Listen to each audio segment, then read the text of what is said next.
Então, quando a gente tem problema na 21, na fase pré-natal, como que vai vir esse bebê? Deficiente. Como? Deficiente como? Você lembra? Não é aquele negócio. Pelo nome, alguma coisa. Se eu nos tenho bilaus, uma ou no menina. pitito. Se eu tenho uma menina. No menino é aquele negócio de melatonina, não era? No menino vai ser genitossúria, é isso? Aqui tá genitossoma. Genitossoma, né? É isso? Soma. É isso. Então, no menino, macrogenitossoma, ou seja, a gente tem um aumento da genital masculina. E na menina, a gente vai ter um pseudo hermafroditismo, certo? Que vai ser o clítoris dessa menina, ele vai vir bem agrandado e vai formar um pintinho mesmo ali, certo? Então, quando a gente tem o defeito na 21, a gente passa de uma escala de produção para muita testosterona, certo?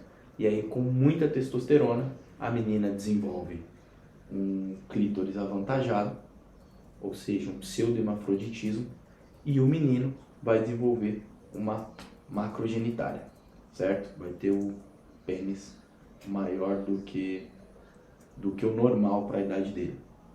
Se for na fase da puberdade, aí a gente vai ter a menina tendo um retraso mamário, a gente vai ter a menina desenvolvendo musculatura, né?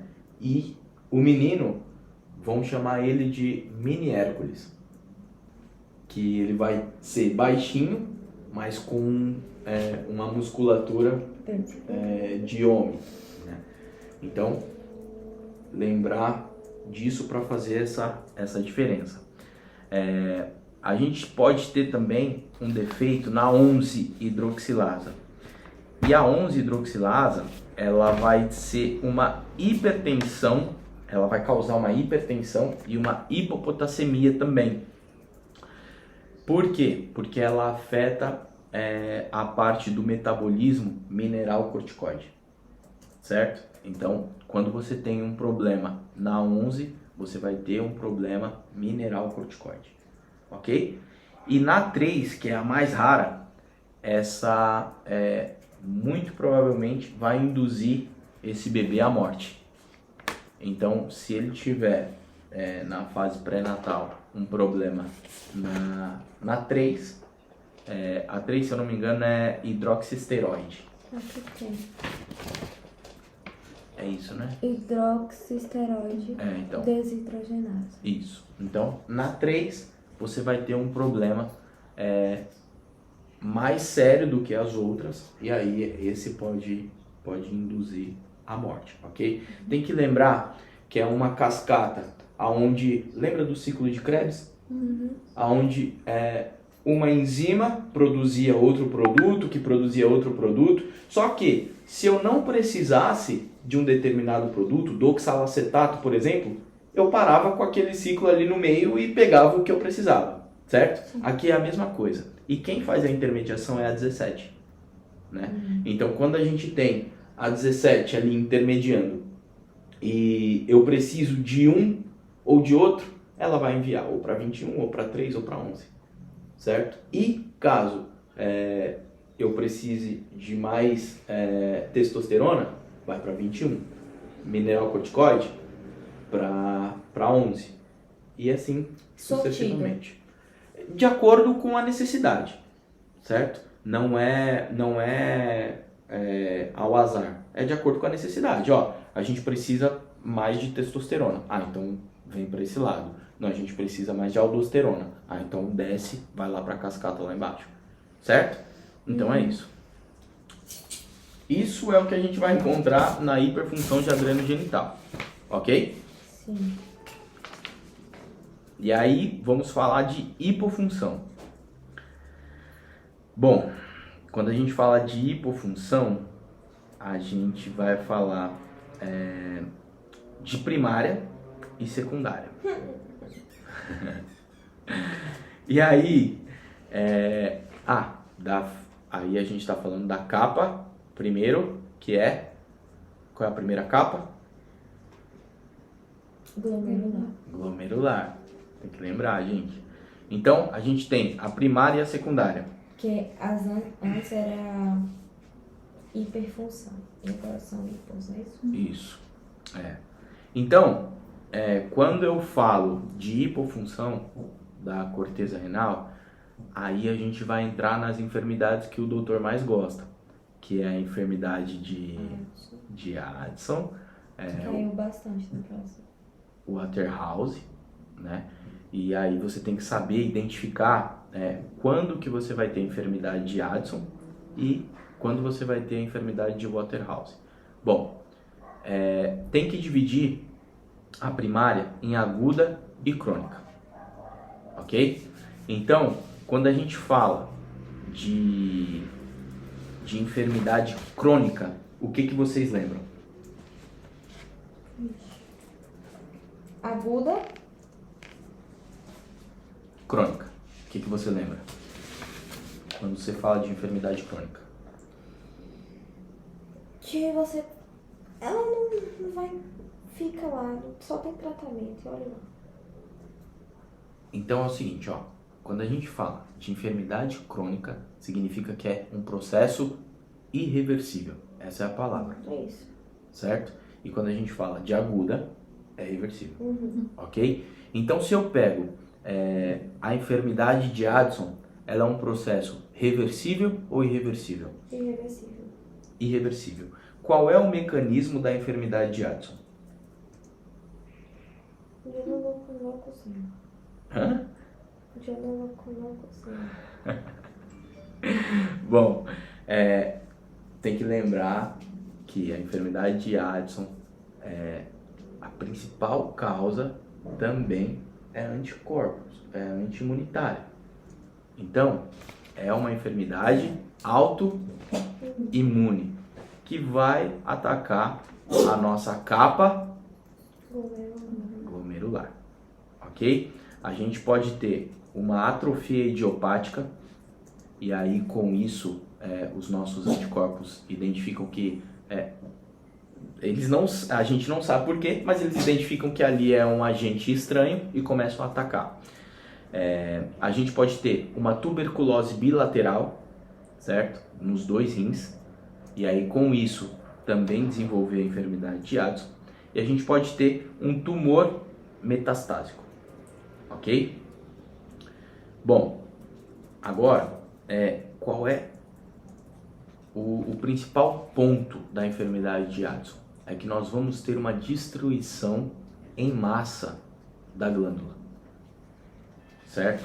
Então, quando a gente fala da enfermidade de Addison, o processo pode ser tão a fundo que inclusive pode chegar na medula e fazer um distúrbio de catecolaminas também, quando se fala de enfermidade de Addison. E nesse caso, a gente tem que lembrar que na enfermidade de Addison vai se diferenciar quando nós estivermos estudando a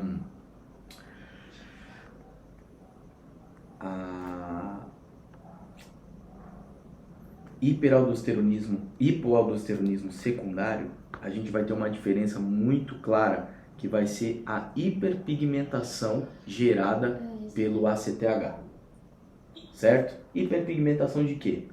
Mucosa, cotovelo, joelho e principalmente perianal. Então, a região perianal, a gente vai ter uma hiperpigmentação na enfermidade de Addison, certo? Já na enfermidade a secundária, né, que a gente trataria como secundária, não encontraríamos essa hiperpigmentação. Isso é o que vai fazer a diferenciação, tá? De resto, vão ser enfermidades parecidas. Bom, deixa eu ver o que a gente tem mais aqui. Síndrome de Waterhouse. Vocês lembram o que é? A síndrome de Waterhouse, ela é produzida por uma infecção bacteriana meningocócica, certo? Como é que escreve o teu nome? Water é de W-A-T-E-R, É de água? aí house. É water house? Não é water, Não é é water mesmo. Water. Water house. Aí house é de casa mesmo. Walter House. Uma infecção bacteriana. Então, essa é a parte aguda, certo? Quando a gente fala de síndrome de Waterhouse, a gente está falando de agudo. Aí então a crônica, síndrome de Addison. Addison, que tem um processo de destruição da glândula, porém mais demorado, certo? Agora, quando a gente fala de Waterhouse, a gente tem uma destruição massiva, mais rápida. Por quê? Porque a gente está falando de agentes bacterianos.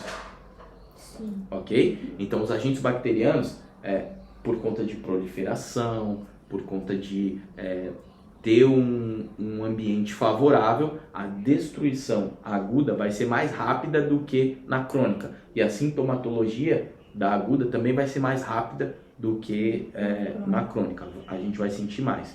Tudo isso vai gerar o quê? Uma diminuição de aldosterona, certo? Então a gente está falando de hipoaldosteronismo, ok?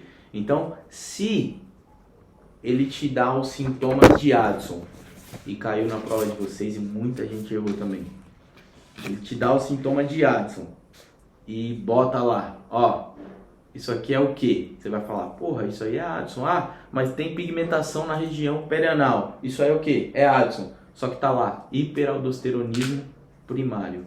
Hipoaldosteronismo primário. Gente, é essa. Por quê? Porque Addison faz parte do hiperaldosteronismo primário, certo? Agora, se ele coloca lá uma infecção bacteriana meningocócica, é o quê?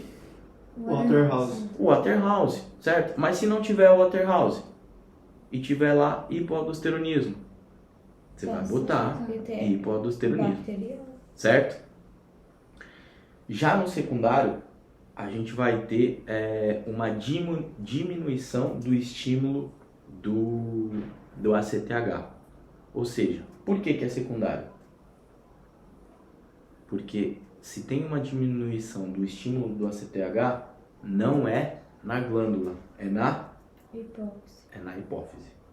Ok? Então, todas as vezes que a gente falar de um órgão específico, a gente está falando de primário. Todas as vezes que a gente falar de um órgão secundário que tem influência no órgão que a gente está estudando, vai ser secundário. Certo? Bom, qual é o principal sintoma para a gente identificar um hipoaldosteronismo secundário?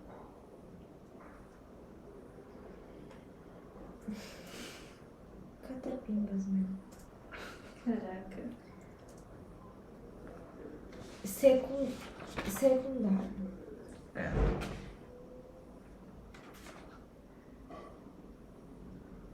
Vai lá.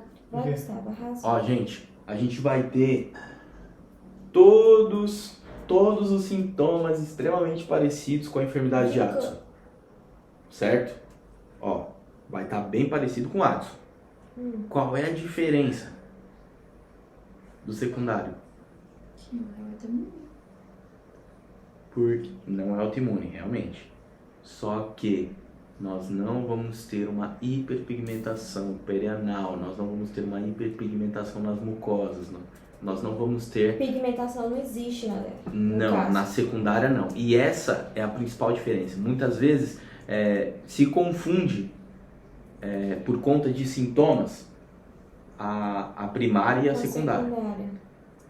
Porém, quando você vê a hiperpigmentação, não tem. Por quê? Quem faz a hiperpigmentação? Melanina. Ou melanina. Quem induz a hiperpigmentação, aí é o ACTH, Ah, tá. certo? Aham. Quem induz a hiperpigmentação é o ACTH. Porém, quem faz o processo para a gente ter essa pigmentação, aí seria questão de melanina, já tem outros fatores envolvidos. Só que quem vai induzir é o ACTH. Vai certo? reduzir a melanina. Na verdade, ele vai participar do processo, né?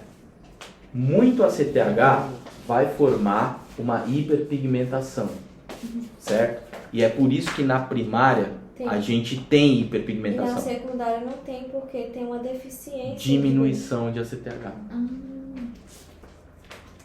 Certo? Entenderam? Bom, e agora para terminar, a medula. Quando a gente fala da medula, qual é a principal disfunção medular? Catecolaminas. Perfeito. A medula, ela faz um processo de catecolaminas. Agora, quem é que faz uma hiperfunção nessas catecolaminas? Quem é que vai fazer um processo de de exacerbação nas catecolaminas? Felcromocitoma. Ele falou em sala que você ia cair em prova. Não, de vocês também. Ó, Dei uma felcromocitoma. resumidinha isso aí, minha filha. O que é felcromocitoma? É um tumor, né, no rim que faz Especificamente na medula. isso, que ele dá alguma disfunção nas catecolaminas, né? Exatamente. E aí, gente, tudo que eu tô falando aqui tem que estudar depois sinais e sintomas, ok?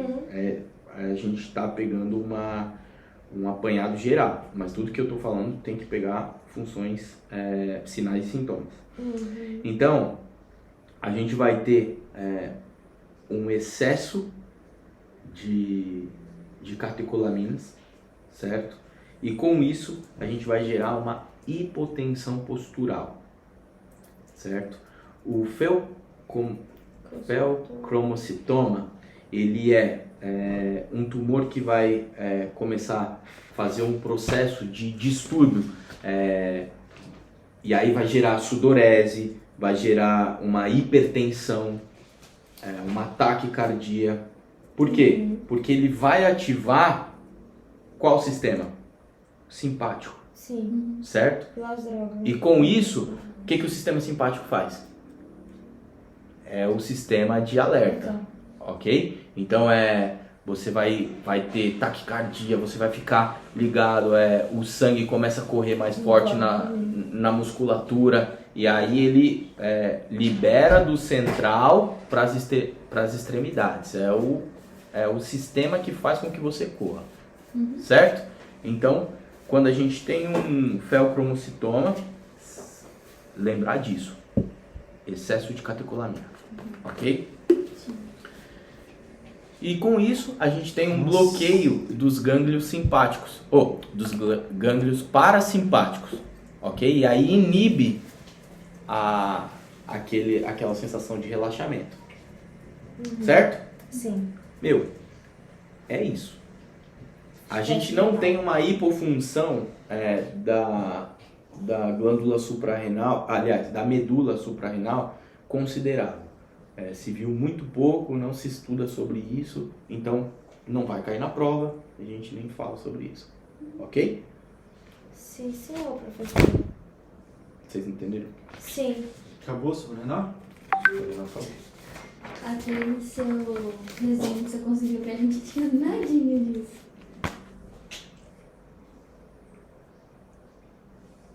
Foi bom? Foi bom. Melhor aula. Real. Gustavo, seu interesseiro. Falta só de água. Só de água. Facinho, facinho, facinho. Molezinha. Cara, a menina veio aqui e deu aula disso pra gente. Ela deu aula real, Que né? menina. A Anne, Ah, ela tirou, acho que ela tirou 2 na prova. 2 não. 3. Ela tirou um ponto a mais que o meu. Eu tirei 4, ela tirou 5. Ela tirou, será? 5? Pra mim ela tinha tirado o mesmo que o meu. Não, ela tirou 5. Então, Agora ela tá com 7, né? Viu 2 pontos, todo deu mundo. 2 pontos. Socorro, Deus. Bom, gente, Socorro, Deus. quer comer o bolo ou quer falar de sódio? Vamos comer o bolo primeiro, depois a gente fala. Eu vou ligar pra amanhã, senão vai... Surtar. Não, não surta não, mas